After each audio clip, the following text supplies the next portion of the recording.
publicitaria o bien póngase en nuestras manos para producir una nueva. Usted solo tendrá que decirnos qué quiere y délo por hecho. Su mensaje llegará literalmente a todo el mundo. Anúnciese en activaradio.org.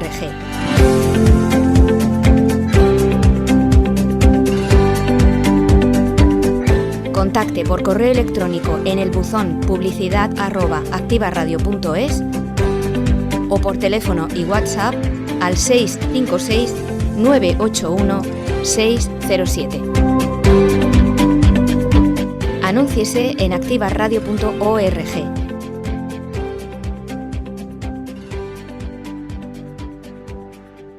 Muy buenas amigos, bienvenidos a este nuevo programa de A Bordo de la Victoria. Soy el grumete Miguel Ángel Martín, y solamente para recordaros dónde podéis ver el programa.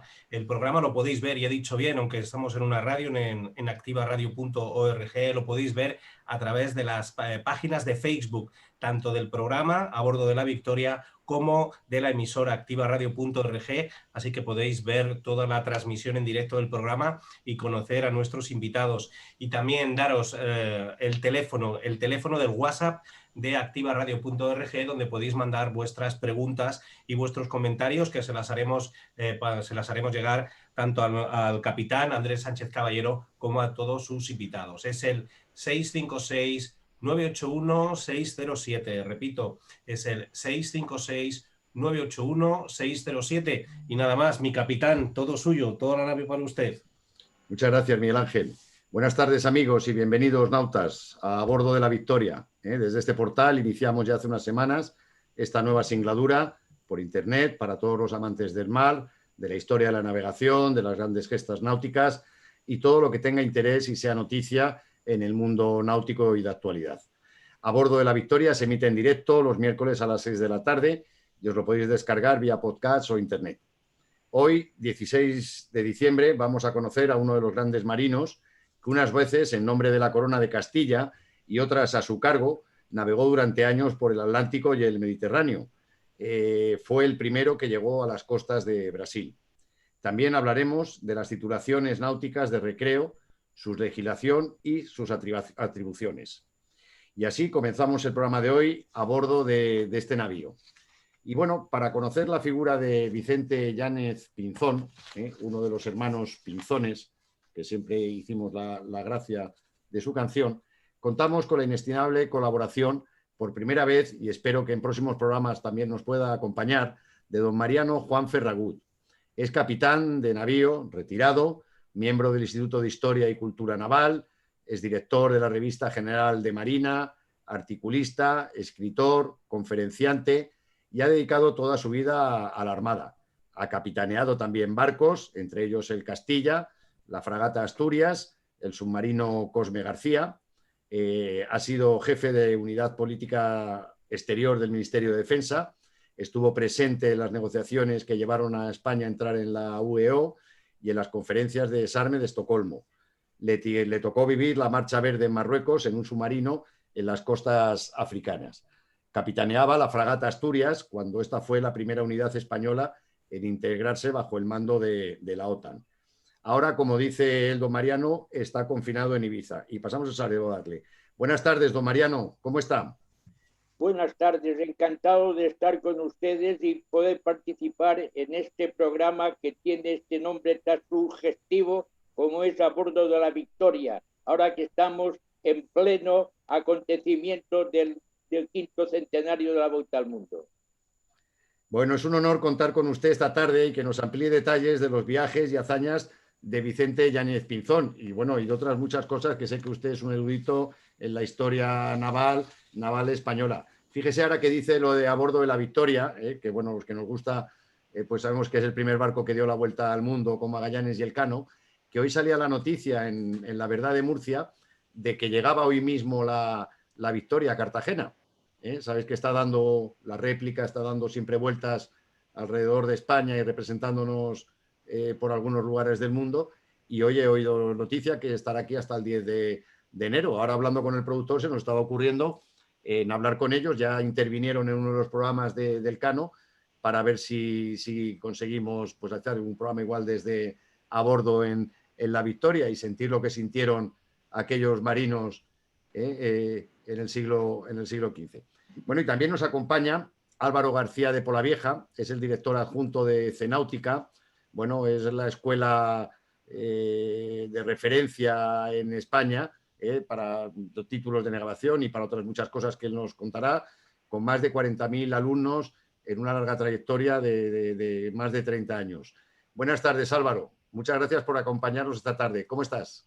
Buenas tardes. Muchas gracias a vosotros. Pues encantado de participar, de aprender un poco sobre historia de la navegación, compartir este ratito con vosotros y hablar luego sobre titulaciones náuticas para aquellos que quieran adentrarse en este mundo tan maravilloso. Pues sí, porque como nos decía el capitán de navío, don Mariano, siempre andamos un poco en vilo con la normativa, con los reales decretos, con todos los cambios, con las atribuciones. Bueno, pues sabemos que es complicado lo de la legislación, pero bueno, no fenomenal porque nos vas a poner al día, por lo menos de lo que es la náutica recreativa, no la profesional, aunque sí sé que ha habido alguna atribución, creo, para capitanes de yates y patrones de yates, para que puedan tener ahí una normativa un poco profesional en algunas ocasiones. Así bueno, es. Y también tenemos a Enrique Fuster, nuestra voz mágica de nuestro programa, que nos hará el relato para conocer un poco la historia y la vida de Vicente Yáñez Pinzón. Bueno, pues buenas tardes, Enrique. Hola, buenas tardes. Bueno, pues sin más tiempo que perder, vamos a escuchar el relato de los viajes y avatares de Vicente Yáñez Pinzón con la magnífica y modulada voz de Enrique Fuster. Enrique, cuando quieras.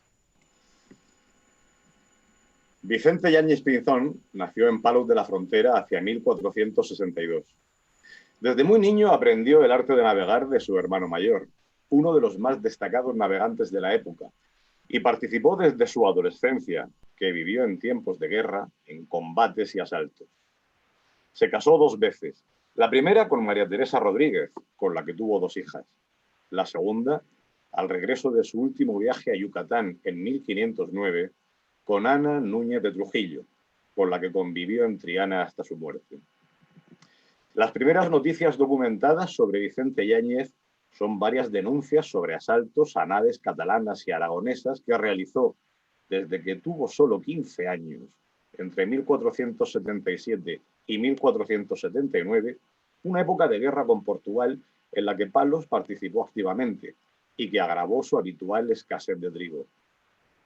Sus vecinos se quejaban de pasar hambre y las órdenes reales a varios lugares para que permitieran el abastecimiento de cereales a Palos fueron desobedecidas. Los Pinzón, asumiendo sus responsabilidades como líderes naturales de la comarca, atacaron carabelas que transportaban fundamentalmente trigo. La vida de Vicente Yáñez se desarrolló en el comercio marítimo siguiendo la costumbre familiar. Pronto se enroló en un navío a las órdenes de su hermano Martín Alonso, y su nombre aparece relacionado con unos desmanes y robos en las costas catalanas hechos por 3 carabelas castellanas al mando de Diego de Mora de Sevilla. En estas andanzas vivió otros episodios que se han calificado como de piratería. Es el caso del viaje que realizó en 1478 con su hermano Martín en la carabela La Condesa al centro del Mediterráneo español, donde apresaron un navío denominado Ballener, cargado de trigo y otras mercancías, que estaba fletado por unos vecinos de Ibiza. Vicente Yáñez fue el primero en aceptar la invitación de enrolamiento de su hermano cuando Martín Alonso Pinzón decide apoyar la expedición de Cristóbal Colón. Fue partícipe junto a su hermano de la ayuda pecuniaria que se le dio a Colón y en la gran labor de mantenimiento que se hizo para reclutar gente de mar para formar la expedición del descubrimiento. Juntos fueron visitando casa por casa a sus parientes, amigos y conocidos, animando a embarcarse a los más destacados marinos de la zona. Los hermanos Pinzón aportaron $500,000 de maravedíes en la primera navegación de Colón al Nuevo Mundo. En esta expedición capitaneó La Niña, pequeña carabela que tripulaban solo 24 hombres. Sus intervenciones fueron fundamentales durante el viaje, incluso al varar la Santa María el 24 de diciembre de 1492 en la costa de la Española, luego Santo Domingo, acudió Pinzón con la niña en auxilio de la nave capitana, recogió a los náufragos y el almirante arboló en ella su estandarte. Sirvió Vicente Yáñez con lealtad al almirante y una vez en España fue uno de los que más trabajaron para que los reyes concediesen en 1495 licencia general para cuantas expediciones de descubrimientos se organizasen. Dentro de la nueva política de descubrimientos dirigida por Juan Rodríguez de Fonseca, Vicente Yáñez Pinzón y su familia firmaron una capitulación en Sevilla el 16 de junio de 1499 para viajar al oeste y conseguir llegar al Maluco. Los Pinzón querían aprovechar la oportunidad que les daba la situación política de tensión entre ambas coronas ibéricas y por ello aportaron capital familiar para acelerar todos los trámites burocráticos y facilitar la salida.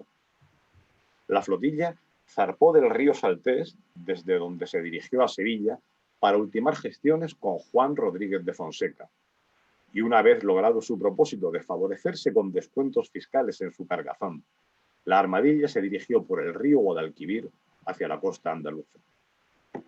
Salió al mando de 4 carabelas por propia iniciativa y a sus expensas, tripuladas por parientes, amigos y otras gentes de Palos, siendo el primer navegante que atravesó el Ecuador, dirigiéndose hacia las costas de América del Sur, de las que exploró 700 u 800 leguas y descubriendo también numerosas islas. El 26 de enero de 1500 descubrió, en el actual Brasil, una punta a la que dio el nombre de Santa María de la Consolación, que más tarde recibió el nombre de Cabo San Agustín, tomando posesión de aquellas tierras en nombre de los reyes de España. Descubrió la desembocadura del Amazonas, al que llamó Marañón, el Golfo de Paria y pasó al Mar Caribe y al Golfo de México, perdiendo 2 de sus carabelas en las Bahamas, que vararon cerca de la isla de Jumeto. Fue una expedición muy trabajosa a causa de los temporales que sufrieron y del gran desánimo por no encontrar una estrella semejante a la polar que pensaban que en el hemisferio sur les ayudaría en el mantenimiento de su derrota. Regresó al puerto de Palos en septiembre de 1500. Los reyes se mostraron muy interesados por la posesión de la inmensa costa descubierta por Pinzón, así que trataron de estimularle para que volviera a ella, por lo que el 5 de septiembre de 1501 firmaron con él una capitulación en la que, entre otras cosas, le nombraban capitán y gobernador y además le concedían la 6ª parte de todos los productos que se obtuvieran de aquella tierra. Indudablemente, los reyes católicos demuestran que conceden mucha importancia a los descubrimientos de Pinzón. Y por eso, para premiarle, el rey Fernando el Católico, el 8 de octubre de 1501, lo nombra caballero en la Torre de Comares de la Alhambra, el Palacio Real de Granada. Pero Vicente Yáñez no pudo o no quiso realizar este viaje al Brasil. En 1508 hizo un nuevo viaje para retomar de nuevo la búsqueda de un paso hacia las Islas de las Especias, en el que recorrieron las costas de Darién, Veragua y Paria, actuales de Venezuela, Colombia, Panamá, Costa Rica, Nicaragua, Honduras y Guatemala. Al no encontrar el paso buscado, rodeó la península de Yucatán y se adentró en el Golfo de México hasta los 23,5 grados de latitud norte, protagonizando uno de los primeros contactos con la civilización azteca. Sin embargo, no llegó a tomar posesión de las tierras que los reyes católicos le habían concedido en San Juan de Puerto Rico. Al regreso de este viaje, Vicente Yáñez se casa por segunda vez y se establece en Triana, testificando en 1513 en los pleitos colombinos contra el almirante con su acostumbrada moderación. En 1514 parece que va a realizar un viaje organizado por la corona y dirigido por Pedrarias Dávila. El rey Fernando el Católico le pidió personalmente que ayudase a esta armada con sus conocimientos y Pinzón se avino a ello. Por tal motivo, participó en el apresto del viaje y preparó la carabela Sancti Spiritus, de la que era capitán, pero ya en la costa y antes de la salida definitiva se sintió enfermo y escribió al rey al respecto, quien en carta de 14 de marzo de 1514 le pidió que no embarcase. Pinzón se trasladó a Sevilla, donde murió en su casa de la calle Sola del Marino, en el barrio de Triana, en septiembre de 1514, barrio donde fue enterrado. Un discreto final para uno de los más grandes navegantes de su época. Muchas gracias, Enrique. Bueno, pues hemos dado unas pinceladas, breves pinceladas de la vida de Vicente Yáñez Pinzón, pues un marino pues, de la época, un hombre de su tiempo, internacional, que en los años de vida que tenían pues le daban tiempo a pasar de países, de cambiar de océanos, de mares, una vida realmente intensa. Quería preguntarle, don Mariano, en lo que hemos leído un poco de su historia, esos primeros años que se embarca con su hermano Martín, he leído que más que por lo que sabemos parece que se dedicó también en alguna ocasión más a la piratería que al comercio. ¿Qué datos tenemos de esas andanzas por el Mediterráneo? Pues efectivamente los Pinzones, igual que muchos navegantes de la época, pues en épocas de penuria practicaban la piratería. No el corsarismo, como algunos se dicen. No era el corsario, sino piratas. Pirata es el que roba en la mar. Y el corsario es el que, al servicio de un rey, puede atacar a barcos enemigos. Los Pinzones, pues efectivamente está documentado que hicieron varios actos de piratería y precisamente por esto, por este último que hicieron cerca de Formentera, es cuando los reyes católicos castigan al puerto de Palos a que tiene que facilitar 2 carabelas. Este es el origen de por qué sale de Palos, porque quizá lo lógico hubiera sido que Colón hubiera salido de Cádiz, que era de donde salían muchas expediciones. Y además en Cádiz había muchos genoveses, pero fue los reyes católicos que impusieron a la villa de Palos que tenía que proporcionar como castigo por las piraterías 2 carabelas. Estas 2 carabelas las elige Cristóbal Colón, pero está en mal estado y es cuando aparecen los hermanos Pinzones. Los hermanos Pinzones, que estaban bien económicamente, pues entonces ven la oportunidad de poder hacer un negocio. Pero, en fin, si quiere, yo tiendo mucho a enrollarme y a salirme de las ramas. Por eso, si quiere, voy cortando y usted me va preguntando.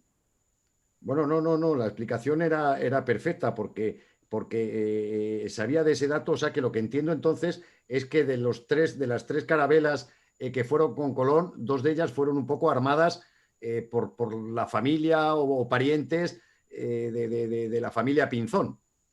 Efectivamente, fueron una nao y 2 carabelas. La nao, la Santa María, que la nao se sabe que era propiedad de Juan de la Cosa, y esta había sido construido probablemente en Pontevedra o en Galicia. Allí en Pontevedra hay un monumento, un hito en donde pone que allí fue construida la nave Santa María. En cuanto a la niña, que era la que mandaba Pinzón, esta era de unos armadores de los Niños que eran de Moguer.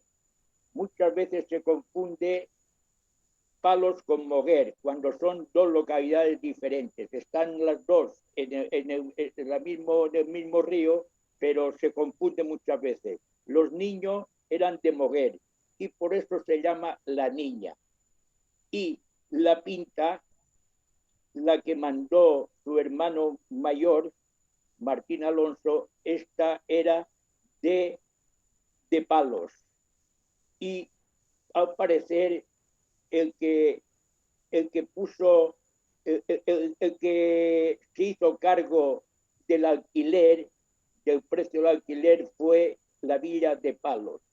Después había que aprovisionarlas y buscar dotaciones. Y efectivamente, si las encontraron dotaciones, fue gracias al prestigio de los pinzones. Porque ¿quién se iba a ir a embarcar con un desconocido que nadie conoce, un desconocido como era Cristóbal Colón? Pero cuando ven que los pinzones ponen 500.000 de maravedíes, unos dicen que la tercera parte y otros la mitad del coste de la operación, pues entonces se animan. ¿Y por qué era el negocio? ¿Qué es lo que buscaban? Buscaban las especies. Las especies desde la antigüedad era un bien muy demandado en Europa, porque servía para sazonar y condimentar los alimentos. Las especies llegaban a Europa a través de la ruta de las especies, mercaderes que atravesaban desde el sureste asiático, llegaban a Europa, y el que tenía el monopolio de este comercio era precisamente Venecia. Pero aparecen los turcos y la caída de Constantinopla y se rompe este tráfico. Y entonces las naciones, algunas de ellas, las naciones marítimas que están en condiciones, emprenden la trayectoria para llegar a las especies por otro camino. No pueden ir por el camino de siempre porque el imperio turco rompe estos caminos y entonces se van a buscar las especies por el mar. Primero es, diríamos, Portugal, que Portugal, pues recorriendo la costa africana, llega hasta el Cabo de Buena Esperanza y llega después a las Islas de las Especies. Y después Colón buscaba lo mismo, buscaba llegar a Zipango y a Catay. Zipango se creía que eran las Islas de las Especies. Y lo que propone Colón es ir a buscar las especies por el camino de Oriente. Y aquí es donde las especies tenían un valor por su escasez y dificultad de transporte, que valía más 1 kilo de clavo que 1 kilo de oro. Madre mía. Y entonces, claro, el rendimiento que se sacaba con las especies pues era fabuloso, y por eso pues es esta ansia de llegar a las Islas de las Especies, al Maluco. Cuéntenos, porque ya hilamos con bueno, él fue uno de los navegantes, él y su hermano, como nos ha comentado usted, del primer viaje de Colón, y en lo que he leído, parece ser que, bueno, quizás más el hermano, que tenía un poquito más de prestigio y por edad y todo, tuvieron un papel destacado en todos los sentidos. Primero en apaciguar un poco, supongo que porque conocían a algunos de aquellos parientes y a aquellas gentes de su tierra, de Palos, pues que bueno, que apoyaron muchísimo en alguna de las revueltas de las tripulaciones, bueno, pensando que no llegaban a ningún sitio por las expectativas que tenían. Y luego también Vicente pues tuvo mucha importancia, porque bueno, él trajo con la niña de camino de vuelta al almirante a Palos del Nuevo Mundo, ¿no?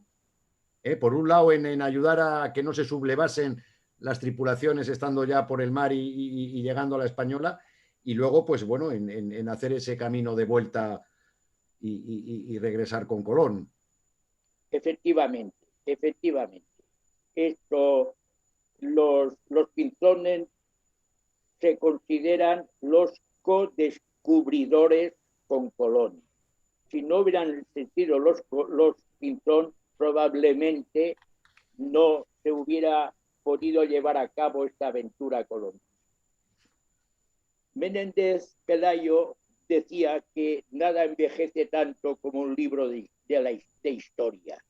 Y es que la historia se va modificando a raíz de nuevas investigaciones y nuevos hallazgos de nuevos documentos. Es una cosa, el historiador tiene que estar siempre estudiando, porque si no se queda atrasado.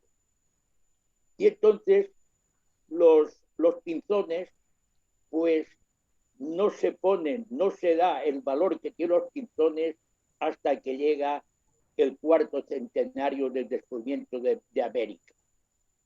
Porque entonces se admitía que Colón era el portador de Cristo, el Cristóbal Colón, que había llevado allí, y tanto es así que en aquella época se quería santificar a Colón.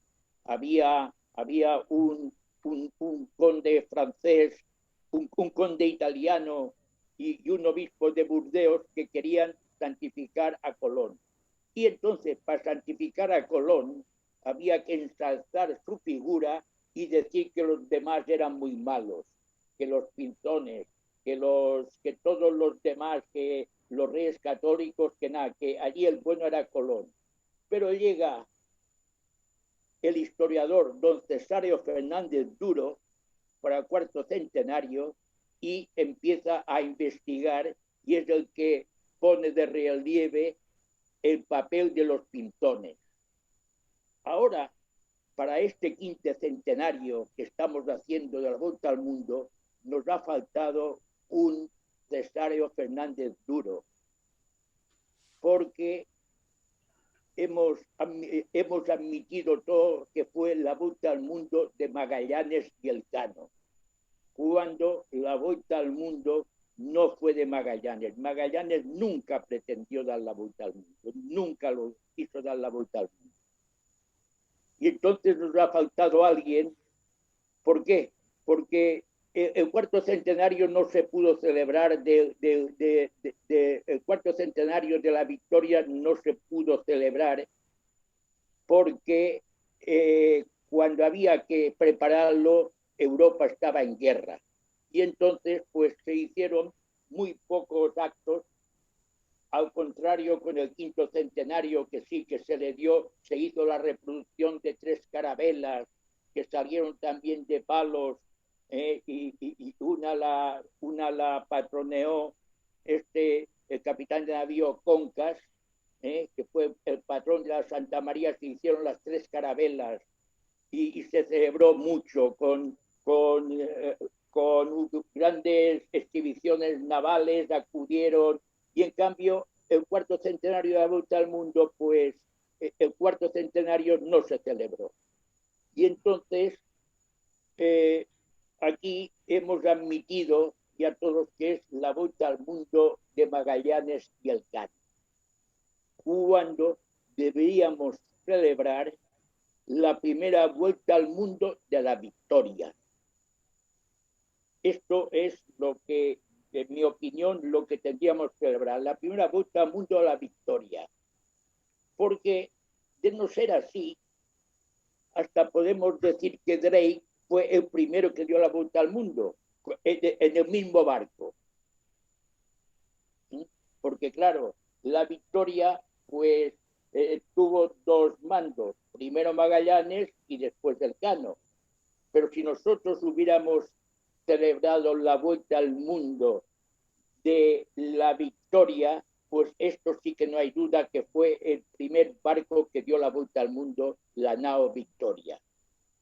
Ese nombre que dice usted, don Mariano, es muy atractivo, porque efectivamente parece que es mucho más lógico el que nombremos la Vuelta al Mundo del barco. Y mira, el título de nuestro programa es un poco así, porque desde esta nave, pues bueno, intentamos hablar de estas cosas que nos gustan. Pero parece un título muy apropiado, porque efectivamente yo creo que tiene mucho valor, sabiendo lo arduo, lo difícil, las distancias que serían, pues para alguien que que quería hacer una gran empresa. Colón en su día con la llegada a América, y seguramente también que Magallanes, que ya estuvimos en 3 programas hablando un poco de la vuelta al mundo, pues también primero con la corona portuguesa y luego pues con la corona española. Y leyendo lo que hay y tal, pues sí se da uno cuenta que efectivamente se tardaba en todo mucho. Ya era España muy burocrática y con mucho escribano y mucho intermediario, y seguramente que había que arrimarse también a buen árbol para que le guiase uno bien a la corte y llegara con una buena carta de presentación. Pero bueno, efectivamente, yo creo que Magallanes tiene el gran mérito bueno, pues de lanzarse a intentar convencer a los que mandaban en esa época, los reyes castellanos o los reyes portugueses, pues en convencerles de una gran empresa de este tipo. Pero casualmente, bueno, tanto con Colón, que también sabíamos que era buen marino, pero seguramente en las cosas de la mar y como buenos maestres, los Pinzón serían gente más de mar que sabrían llegar y orientarse muy bien. Pero bueno, pues vemos no, sí, tiene usted razón, sí.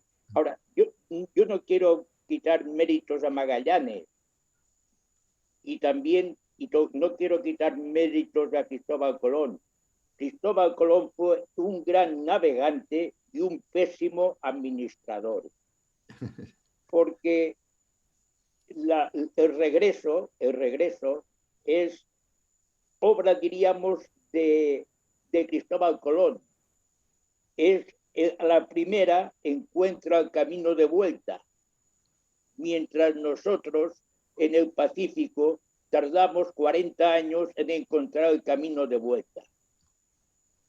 Cuando llega Magallanes a Filipinas, hay una nave que es la Victoria, que contraviniendo las órdenes pasa por el hemisferio portugués, y la otra la Trinidad intenta llegar y no puede, se encuentra vientos contrarios y tiene que volver después de 2 intentos. Y así hay 4 o 5 intentos hasta que aparece la figura de Urdaneta. O sea, Cristóbal Colón sí fue un gran navegante, un pésimo administrador y un pésimo gobernante, por eso volvió encadenado en el 3er viaje, porque era muy mal administrador, pero fue un gran navegante. Y a la primera, este es un gran mérito, encontró el camino de vuelta. ¿Por qué? Porque conocía el régimen de los vientos del Atlántico. Él había estado por las Azores y había navegado por el Atlántico y sabía de las corrientes y los vientos dominantes. Sabía de los alisios y sabía después de los contralisios del norte o el régimen general de vientos del oeste. Lo mismo le pasó a Urdaneta. Urdaneta, que fue en el viaje de Loaiza, estuvo 10 años allí en aquella zona, y entonces aprendió el régimen de vientos y corrientes. Y él ya una vez que estaba ya, como creo que han hecho un programa de Urdaneta, ¿verdad? Sí. Pues Urdaneta, cuando estaba allí ya retirado de que había tomado los hábitos, estaba en México, ¿no? Allí en México, en un convento de México. Él decía que él haría volver no un barco, sino una carreta. Él se atrevía a traerla desde Filipinas hasta el Nuevo Mundo. ¿Por qué? Porque conocía el régimen de los vientos y de las corrientes. Parecía que pasaba lo mismo en el Atlántico que en el Pacífico, ¿no? Que había que bajar hacia el sur para llegar al sitio, y para retornar había que subir al norte para coger las diferentes corrientes y los diferentes vientos. Allí estaba la corriente de Kuroshibo, o Río Negro, que él y después llegaba hasta bueno, esto ya no vamos a repetirlo porque probablemente se habló de las señas y de y después la corriente de California que baja, una corriente muy fría que baja, que baja y hasta... Les bajaba a Acapulco. Hasta Acapulco. Sí, estuvimos hablando de ello y bueno, pues vamos conociendo un poquito cronológicamente la historia de los descubrimientos de nuestros marinos. Y sí le quiero preguntar también, don Mariano, porque esto sí lo he visto que hay ahí una medio polémica, de quién había llegado antes realmente a tocar un punto de lo que es ahora mismo Brasil. Se cuenta que parece ser que fue un portugués, Pedro Álvares Cabral, pero bueno, por lo que he leído, y seguramente mejor que usted que tenga muchas más fuentes, bueno, este hombre, Pedro Álvares Cabral, llegó más tarde que llegó Vicente Yáñez Pinzón, y lo que sí ocurrió es que sí llegaron muy justitos con otro marino con español, con Diego de Lepe, creo que se encontraron en el Orinoco. ¿Cómo es esta polémica y qué sabemos realmente con los datos que usted maneja de quién fue el primer hombre que llegó a las costas de Brasil? Pues efectivamente, probablemente Vicente Yáñez Pinzón llegó un mes o dos antes que Cabral. Esto es después de haber contrastado varios... Sí, los portugueses dicen que es Cabral, pero parece ser que documentalmente está acreditado que antes llegó, unos meses antes Vicente Yáñez Pinzón y Lepe. Vicente Yáñez Pinzón, como sabemos, Portugal siempre ha sido muy hábil y siempre nos ha ganado en las batallas diplomáticas, siempre. No le gustó lo de el veredicto del Papa con el meridiano aquel, y Portugal se empeñó en trasladar 270 leguas a poniente de las Azores, y de allí viene pues esta justificación portuguesa de poder de la justificación portuguesa de por qué aquella era tierra suya. Efectivamente, según esto sí. Ahora, la expansión portuguesa, esto se llevó a cabo en una época en que España y Portugal estaban unidas. Y entonces, como estaban unidas, dice, bueno, si somos los mismos, pues que se vayan para adentro. Pero una cosa es decir que está a 270 millas y después decir por qué hacer la línea y decir por qué longitud y latitud pasa por todos los puntos. Y esto nosotros no lo supimos demostrar hasta Jorge Juan a mediados del siglo XVIII, que fue una de las cosas que hizo Jorge Juan, fue trazar la línea esta de por donde cortaba por arriba y por abajo. Por lo que usted nos dice, por lo que usted nos dice, toda la época, digo que por lo que nos cuenta usted, todas las épocas, en España el tema del marketing lo ha llevado muy mal. Quiere decir, o son los portugueses, eran los ingleses, son los franceses, los flamencos, pero tenemos una leyenda que mira que hemos hecho cosas importantes en la historia de la humanidad y qué mal contadas, qué mal vendidas, qué pocos méritos nos hemos dado nosotros mismos para lucir nuestra historia, ¿no? Y no tener complejos, que parece que tenemos muchos complejos. Efectivamente, lo que no hay duda es que el Imperio Español ha sido el más grande y el que más tiempo ha durado. Inglaterra, a pesar de haber ganado las dos guerras mundiales, el imperio lo duró 150 años y nosotros nos duró más de 300 años. ¿Qué quiere decir esto? Que estas derrotas tan grandes que nos hicieron los ingleses, pues no fueron tan derrotas, sino que nosotros continuamos dominando las comunicaciones. alguna vez ganaríamos nosotros, porque si no, no se explica que pudiéramos estar 300 años y que el imperio nuestro se perdió por una guerra civil, no lo arrebataron otros. Las únicas zonas que ocuparon los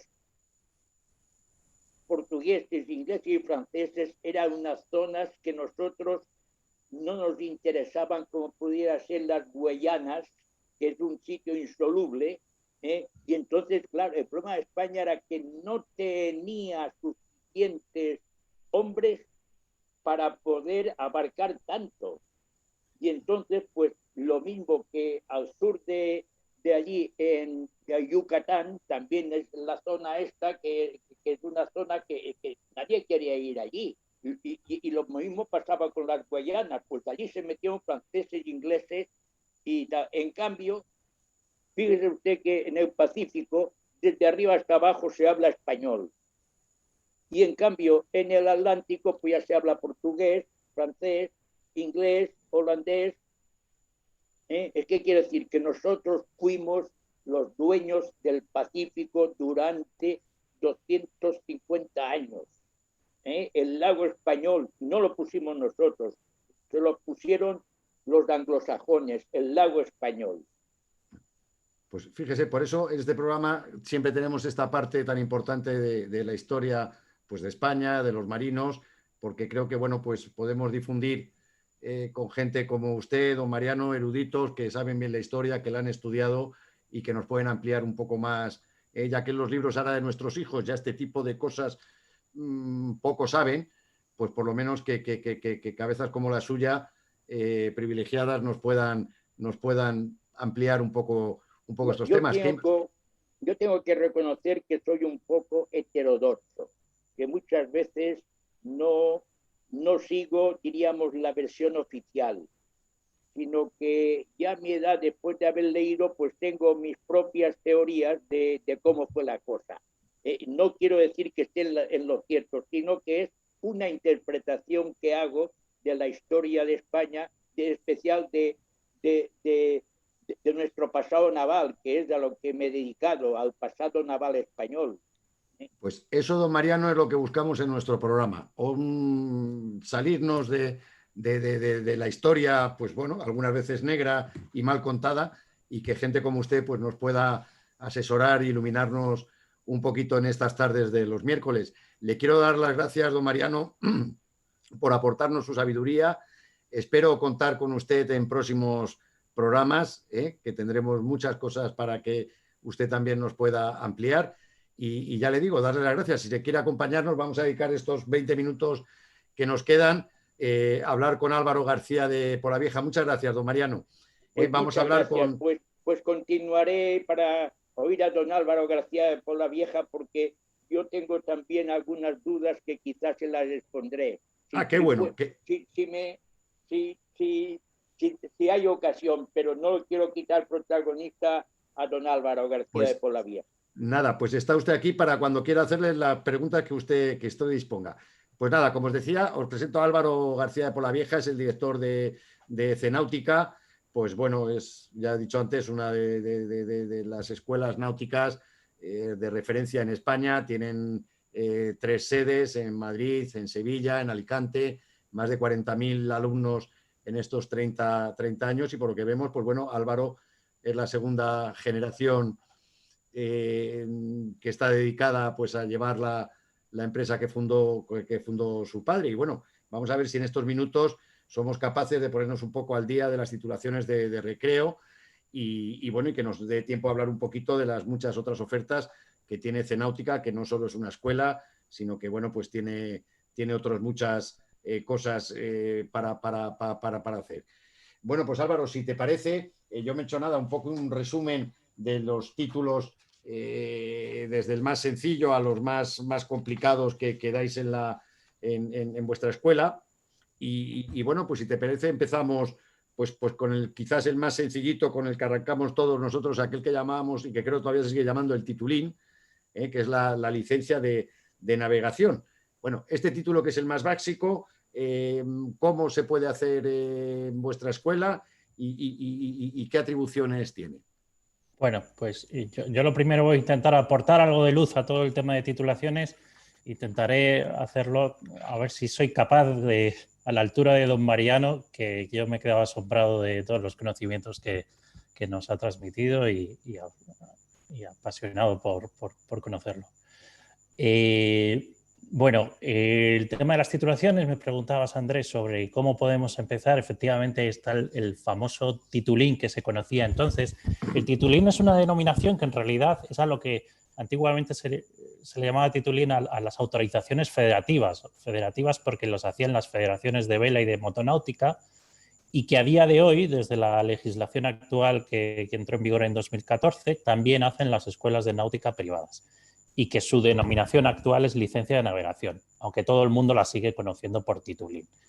Y hoy en día es una puerta de entrada para la gente que quiere iniciarse en la navegación de recreo, porque les permite en 6 horas de formación, bueno, que da tiempo de enseñar a los alumnos que pasan por las escuelas lo justo en cuanto a nociones de seguridad, y hacer una práctica sencilla de 4 horas donde se ven cosas de seguridad y de maniobras básicas. Esa licencia pues, nos da atribuciones para poder llevar embarcaciones hasta 6 metros de eslora, navegando del día entre la salida y la puesta de sol y muy cerquita de la costa. Luego, continúa, Andrés, si quieres, sí, un repaso por todos. Había leído que bueno, que te puedes alejar a dormir a la costa, y que la edad mínima de este título es los 16 años. Así es, 16 años, 18 años o 16 años con consentimiento de padre o tutores. Y este es el título mínimo que vale para poder llevar una moto de agua. Y vale también para llevar motos de agua, efectivamente. No es una titulación como tal, es una licencia. Luego ya vendrían lo que son las titulaciones náuticas, que son las otras 2 alternativas que tenemos para empezar. Sería el patrón de navegación básica y el patrón de embarcación de recreo. Ahí ya sí que estamos hablando de titulaciones. Cuando hablamos de titulaciones, los requisitos es aprobar un examen teórico que examina o bien la Dirección General de Marina Mercante o bien los organismos que tiene cada comunidad autónoma, aquellas comunidades autónomas que tienen transferidas las competencias, y que bueno, pues que convocan los exámenes teóricos. Son exámenes relativamente asequibles, tipo test, tanto para el básico como para el patrón de recreo. Y aparte de aprobar ese examen teórico, pues hay que realizar unas prácticas que aportan unos conocimientos mínimos pues de prácticas de navegación, y ahora también desde hace ya unos años de radiocomunicaciones, para saber un poco lo básico de los equipos de radio a bordo, saber hacer una llamada de socorro, una llamada costera, etc. El título de patrón de navegación básica pues sirve para embarcaciones hasta 8 metros de eslora, para navegar a una distancia máxima de la costa de 5 millas. A diferencia de la licencia anterior, ya nos permite hacer navegación nocturna. Y el patrón de embarcaciones de recreo, esto ya es un poco más complejo porque en la última normativa le han metido habilitaciones nuevas. Lo básico es que sirve para embarcaciones hasta 15 metros de eslora y para navegar hasta 12 millas de la costa, o también para hacer navegaciones entre islas del mismo archipiélago. Y luego en la última normativa le metieron una habilitación que está pensada pues, para la gente que se alquila un barco en la península, zona de Comunidad Valenciana, Cataluña, y quieren ir a Baleares, que son pues, travesías muy típicas en verano, y que con esas 12 millas de atribuciones que da el PER no les daba para llegar a las islas, porque bueno, pues desde Calpe a Ibiza por San Antonio, que son digamos los puntos más cercanos, hay unas 60 millas aproximadamente. Entonces crearon una habilitación que lo que permite es permitir también esas navegaciones entre península e Islas Baleares, y además ampliar la eslora de la embarcación hasta 24 metros de eslora. Bueno, este es el famoso PER, el que yo tengo, y tengo también esta atribución de poder navegar, o sea, llevar más metros de barco de los 15, y estas atribuciones que, bueno, yo creo que están bien pensadas pues para la muchísima gente que sí intenta hacer esa travesía desde la península a Baleares, o incluso entre las propias islas, y bueno, ir con una tranquilidad de que lleva uno un título correcto para tal. Veo que el PER te permite trabajar como profesional realizando un curso de formación básica en seguridad marítima. Sí, esto es una novedad que salió el año pasado, que en julio se aprobó la normativa, bueno, pues que para aquellos que quieran hacer trabajos muy concretos y muy limitados, han permitido que desde las titulaciones de recreo, con una habilitación profesional, que es realizando pues, el curso de formación básica en seguridad marítima, que es algo que es común para cualquier persona que trabaje en el ámbito marítimo, y algunos cursos más, desde patrón de recreo, patrón de yate y capitán de yate, se pueden hacer ciertos trabajos que está pensado pues, para la gente que trabaja en puertos, mecánicos que tienen que hacer algunas pruebas de mar, o incluso para gente que trabaja en los chiringuitos en las islas de playa y necesitan hacer algún traslado de material o traslado de personas desde la playa a las embarcaciones. E incluso pues ya para patrones de yate y capitanes de yate poder hacer trabajos de excursiones, de navegación, siempre muy cerca de la costa. Son trabajos profesionales, como digo, muy limitados para este tipo de ejemplos que ponía, y ya lo que son trabajos más de pues, patrones de charter o traslados de embarcaciones o cosas de estas, ya nos tenemos que ir a titulaciones superiores o bien al patrón profesional de embarcación de recreo, que es una habilitación que se creó en el año 2008, sobre todo muy enfocada pues para instructores de escuelas náuticas, para patrones que quieren chartear, hacer alquileres de barcos y ir ellos de patrones. Y luego pues ya tenemos todas las titulaciones profesionales del amplio abanico de la marina mercante, que ya es otro tema aparte. Bueno, yo creo que estas atribuciones, un poco para reforzar estos títulos, el PER, que al final, pues bueno, hay gente que está prácticamente, vamos, trabajando con este título, charteando en su localidad, pues no sé si es la lista 6, con barcos y tal, pues bueno, que haya estas pequeñas atribuciones, yo creo que está bien, ¿no? Siempre es complementar, es exigir a la gente que tiene la responsabilidad de llevar el mando de un barco, pues que esté un poquito más preparado en otros temas, en seguridad, en radio, en fin. Yo creo que esto siempre es aportar un poco para la tranquilidad de la mar, ¿no? Que bueno, pues siempre es un medio que no es fácil, cambiante y que, bueno, pues todo lo que uno esté preparado, por muy preparado que esté uno, la mar siempre le sorprenderá a uno en todos los sentidos, ¿no? O sea, que me parece muy bien. Bueno, sí, y de ahí pasamos ya al carné de patrón de yate, que cuéntanos un poquito pues los requisitos para tenerlo y las atribuciones de este título. Sí, sobre esto que decías es un tema interesante, es un tema polémico toda la regulación que hay en torno a las titulaciones náuticas, porque hay muchos intereses de empresas, de usuarios, de profesionales, que evidentemente cada vez que se habilitan nuevos profesionales, pues ahí hay cierta competencia también. Y la verdad es que nunca llueve a gusto de todos y hay mucha polémica alrededor de estas normativas. Y mucha diferencia también luego respecto a otros países, pero bueno. En cuanto al patrón de yate, bueno, pues patrón de yates ya sería el siguiente título donde en las escuelas nos damos cuenta que ahí es donde empieza a haber un filtro, que ya son los románticos, los que aprenden ya no tanto por la necesidad de las atribuciones que les da el título, sino por ese romanticismo, por aprender y conocer más sobre navegación y sobre ir más seguros y sobre tener más conocimientos tanto teóricos como prácticos. Es un título para el cual ya es requisito haber pasado antes por el PER, tener la titulación de patrón de recreo. Ya nos permite llevar todo tipo de embarcaciones hasta 24 metros de eslora, que es como se definen las embarcaciones de recreo. Nos permite hacer navegación en altura, ya fuera de vista de la costa, hasta 150 millas de distancia de la costa. Esto lo pusieron así con la idea de que ya se pueda navegar por el ámbito de todo el Mediterráneo. Y, bueno, pues por supuesto mantiene navegación diurna, nocturna, tiene su examen teórico y sus prácticas correspondientes, que ya es una práctica que se hace en travesía. Lo que se pretende ahí es hacer una práctica de 48 horas, perder de vista la costa y, bueno, pues tener por lo menos la experiencia de lo que es esa navegación de lectura y una larga permanencia en la mar, preparación de una travesía más larga donde vamos a estar más tiempo sin tocar tierra. Y también lo que hablábamos antes, que ya el carnet de patrón de yate también te permite trabajar como profesional con un curso de formación básica de seguridad marítima. Así es, hay una habilitación profesional para los patrones de yate que quieren hacer algunos trabajos también muy delimitados. A diferencia del PER, en patrón de yate, por ejemplo, ya son aquellos que tienen la habilitación profesional, ya pueden, por ejemplo, llevar personas, que en patrón de recreo eso no, por mucha habilitación profesional que tengas, no son trabajos donde puedas llevar personas a bordo. Y hay una serie de actividades que están permitidas con esa habilitación profesional y el patrón de yate.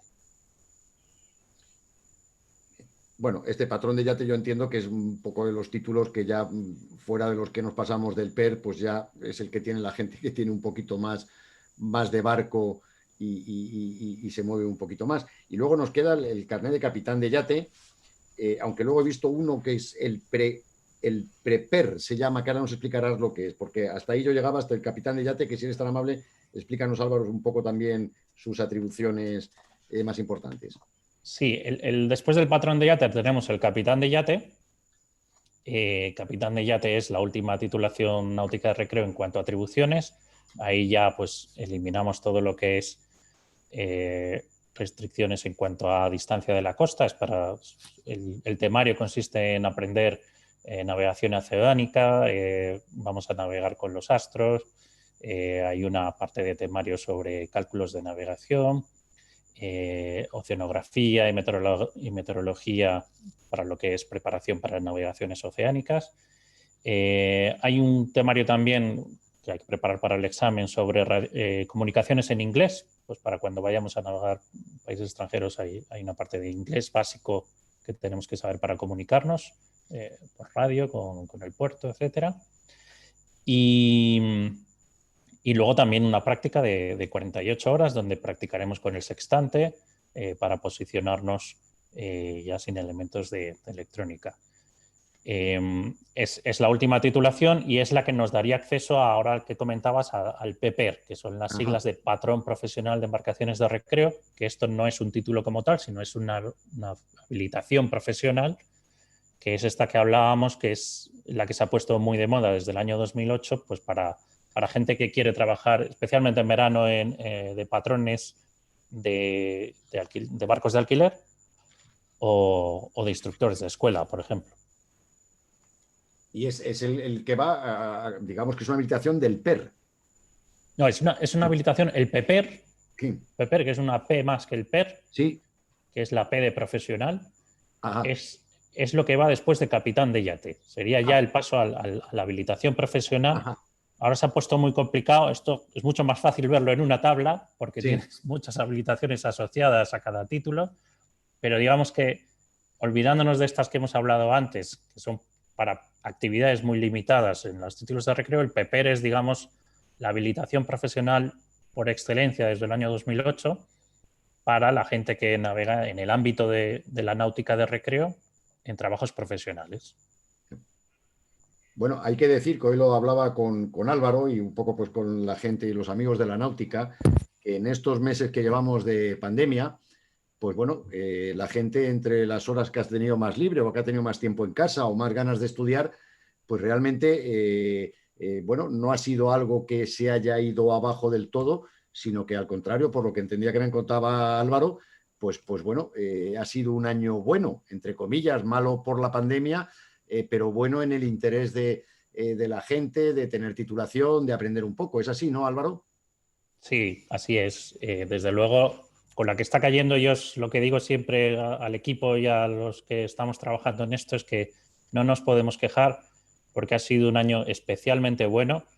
La naturaleza de nuestro entorno favorece que bueno, pues que la gente vea en el turismo náutico y en escaparse en una embarcación un turismo seguro, porque al final, puestos a confinarnos, como digo yo siempre, qué mejor que confinarse en un barco, en una calita, separados de la gente, no estamos en un hotel o en un ambiente con muchas personas y estamos seguros con nuestra gente a bordo. Y ya desde marzo, abril, que bueno, pues que saltó y pasó todo lo que todos ya conocemos, nosotros en Cenáutica, en la escuela, ya desde hace muchos años, todo lo que es la formación online lo teníamos muy desarrollado y evidentemente pues la situación nos obligó a, si normalmente el 30% de los alumnos lo hacían todo online, pues en ese momento tenía que ser el 100% porque no podíamos salir de casa.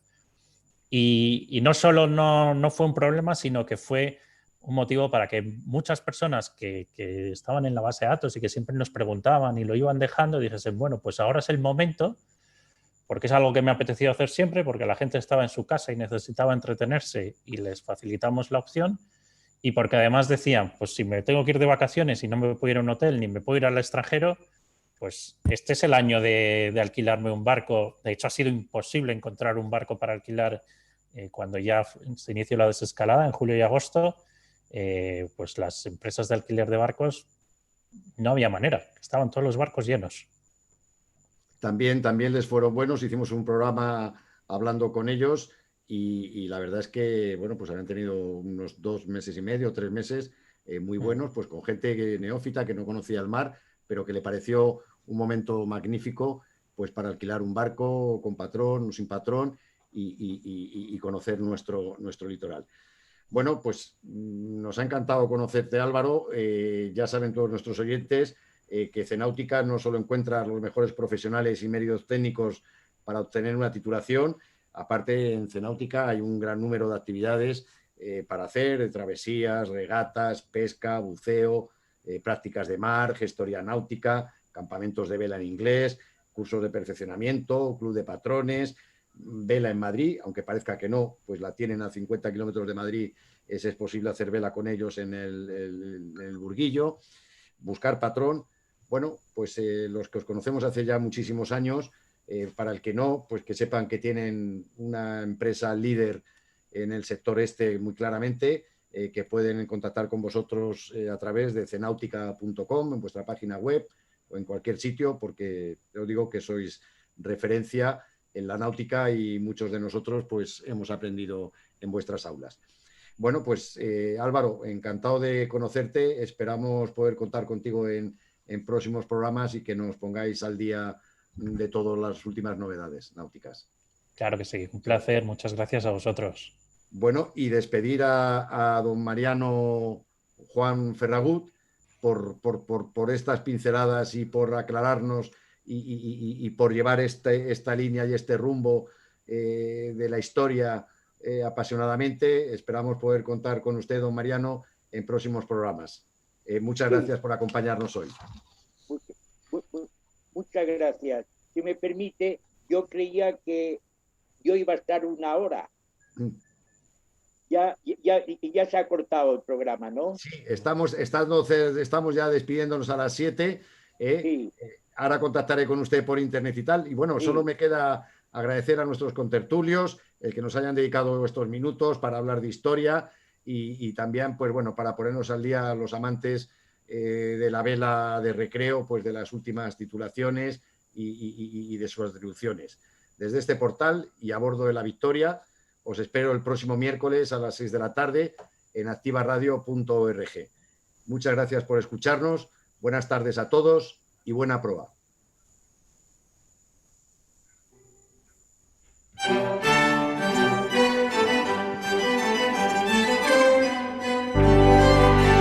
activaradio.org, emisora de radio online para profesionales de todos los sectores.